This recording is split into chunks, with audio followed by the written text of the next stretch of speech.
Shalom umat Tuhan yang diberkati Tuhan. Apa kabar hari ini? Saya percaya bahwa Tuhan Yesus itu baik bagi kita. Sampai dengan hari ini kembali lagi kita mengalami yang namanya pemeliharaan Tuhan, kebaikan Tuhan, anugerah dan mujizat Tuhan atas hidup kita. Saya percaya saudara, semua jemaat Tuhan, bahkan pemirsa ataupun pendengar di mana saja saudara berada, saya yakin, saya percaya penghiburan yang dikerjakan oleh Roh Kudus itu menjadi kekuatan kita sebagai anak-anak Tuhan. Terima kasih, mari kita berdoa sama-sama dan kita akan mendengarkan kebenaran firman Tuhan. Bapa, kami berterima kasih lagi untuk hari yang baru, hari yang diberikan Tuhan, Minggu tanggal 12 Paskah kemenangan. Kami umat Kristen di seluruh dunia ini merayakan kemenangan Kristus atas kami. Terima kasih, Kristus menang atas maut, Kristus menang atas dosa, dan kami anak-anak Tuhan diberikan kemampuan untuk tetap melihat bahwa kemenangan itu dari Yesus bagi kami adalah pasti, karena kami adalah umat pemenang. Terima kasih Bapa, teguhkan hati setiap umat-Mu dan bicara bagi mereka lewat firman-Mu. Tegur kami, sayang kami, dan Roh Kudus buka pengertian baru bagi kami, sehingga kami akan menangkap setiap kebenaran firman yang akan kami dengar pada pagi hari ini. Tuhan Yesus memberkati, dan kami siap firman yang hidup memberkati kehidupan kami. Haleluya, amin. Nah, Bapak Ibu Saudara sekalian, di edisi Paskah tanggal 12 April 2020, saya ingin berbicara tentang absolute victory atau kemenangan mutlak Yesus di kayu salib. Maut sepertinya merenggut semua kekuatan kuasanya, tapi ingat baik-baik, Alkitab pernah mengatakan kepada kita bahwa Yesus mengatakan bahwa roboh bait Allah, dan tidak ada satu batu pun yang tersusun di atas batu yang lain. Dan pada hari yang ketiga, aku akan membangunkannya kembali. Dan puji Tuhan, Paskah membuktikan bahwa dia bangkit dari antara orang mati. Dia menang atas maut, dan dia merampas kunci kerajaan maut dan keluar sebagai pemenang. Nah, absolute victory di dalam Kolose pasalnya yang kedua ayat 14 dan ayat yang ke-15. Kita Kolose pasalnya yang kedua ayatnya yang ke-14 dan ayat yang ke-15. Begini bunyi firman Tuhan, saudara simak baik-baik. Ia telah membatalkan surat hutang dan aturan-aturan tuntutannya yang menghalangi hubungan antara Allah dan kita. Ia telah mengambilnya dan memakunya di kayu salib. Terjemahan lain dari firman Allah yang hidup mengatakan begini: ia mencoret semua bukti pelanggaran saudara atau kita, yaitu daftar perintah-perintahnya yang tidak saudara taati. Ia mengambil daftar dosa dan memusnahkannya dengan memakunya di kayu salib. Ayat 15, saudara perhatikan ini. Ia telah melucuti pemerintah-pemerintah dan penguasa-penguasa dan menjadikan mereka tontonan umum dalam kemenangannya atas mereka. Yesus mengatakan, hai maut, di mana sengatmu? Hai maut, di mana kekuatanmu? Yesus menang atas maut. Perhatikan ayat yang keempat. Saya ambil dari terjemahan firman Allah yang hidup. Ia mencoret semua bukti pelanggaran saudara. Berarti pernah kita ada dalam pelanggaran. Bahkan sampai hari ini banyak di antara kita yang melanggar, banyak di antara kita yang tidak taat, banyak di antara kita yang tidak hidup menurut agenda dan perintahnya Tuhan. Tapi firman Allah mengatakan dalam ayat yang ke-14, ia mencoret semua bukti. Kata mencoret berarti pernah ada dan dihapuskan semuanya, yaitu daftar perintah-perintahnya yang tidak kita taati. Saudara dan saya, Alkitab bilang roh penurut, daging lemak, kebiasaan kita untuk mentaati firman Tuhan. Tapi kecenderungan daging kita ini memaksa kita untuk tidak menaati firman Tuhan. Tapi firman Tuhan mengatakan berita baik, ia menghapuskan semuanya. Dan ia mengambil daftar dosa itu dan memusnahkannya dengan memakunya di kayu salib. Nah, kita bangga, kita patut bersuka cita bahwa Kristus menang di atas maut. Dia memaku semua pelanggaran kita, dia memaku semua dosa kita, dia memaku semua kesalahan kita, dia memaku semua tabiat-tabiat kita yang lama dan memusnahkannya di kayu salib.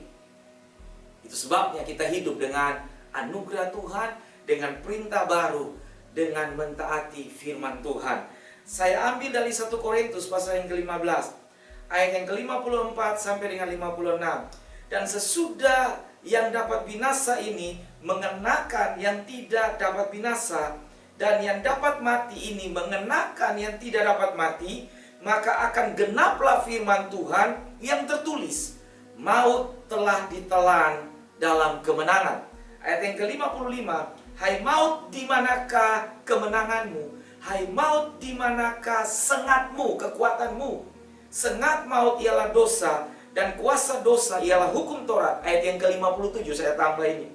Tetapi syukur kepada Allah yang telah memberikan kepada kita kemenangan oleh Yesus Kristus Tuhan kita. Syukur kepada Allah yang telah memberikan kemenangan oleh Yesus Kristus Tuhan kita.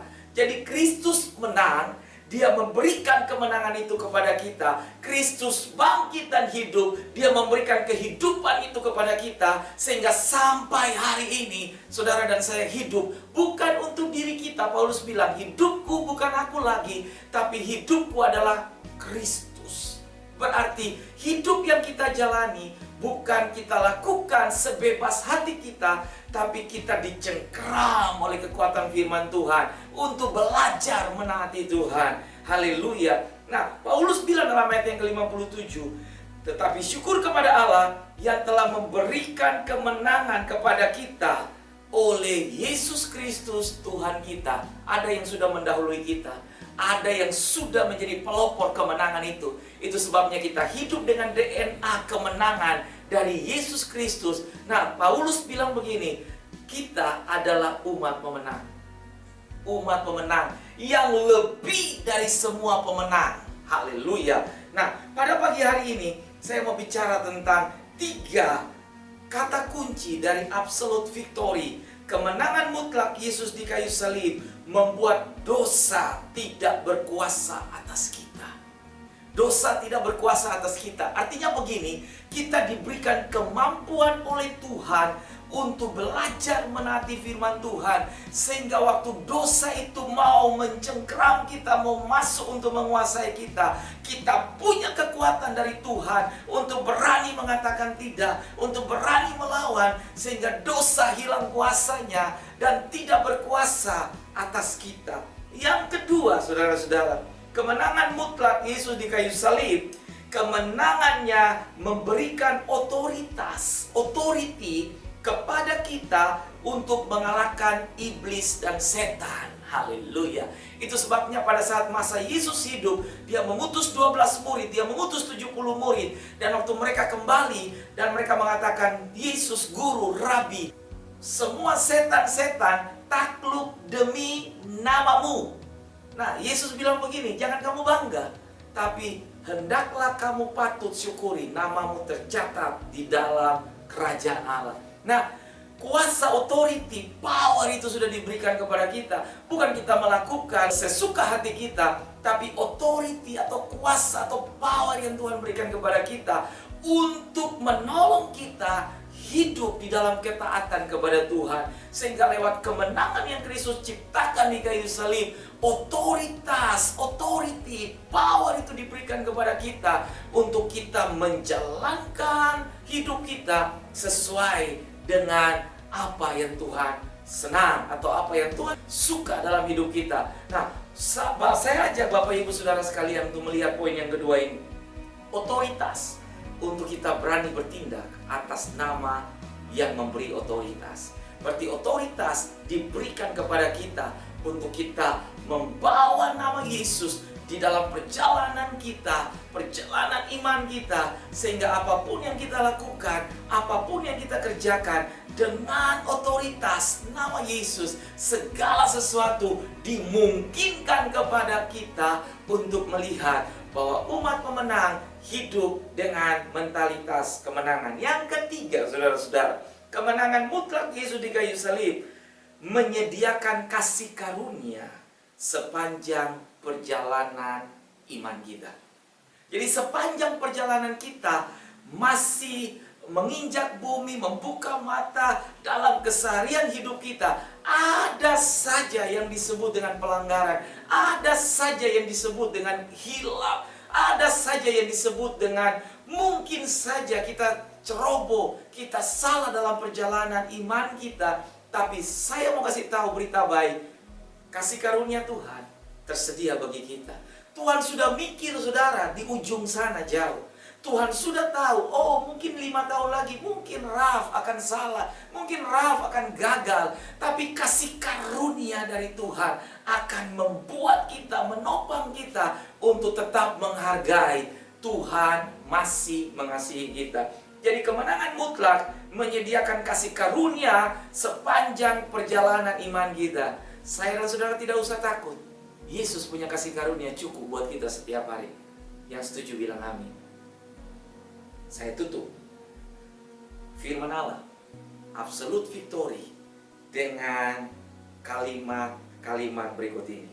Kemenangan Yesus atas maut membuktikan bahwa Dia adalah Allah yang membukakan jalan kepada gereja dan orang percaya akan kemenangan-kemenangan mutlak yang akan kita alami sepanjang perjalanan iman kita. Sadarilah bahwa kita adalah pemenang. Kita perlu sadar bahwa DNA kemenangan sudah ada pada diri kita. Pasca ini, saya percaya, sekalipun keadaan memaksa kita harus tinggal di rumah, suara pemerintah adalah suara Tuhan. Mereka menghimbau, menginstruksikan Pasca umat Kristen kalau bisa diadakan di rumah.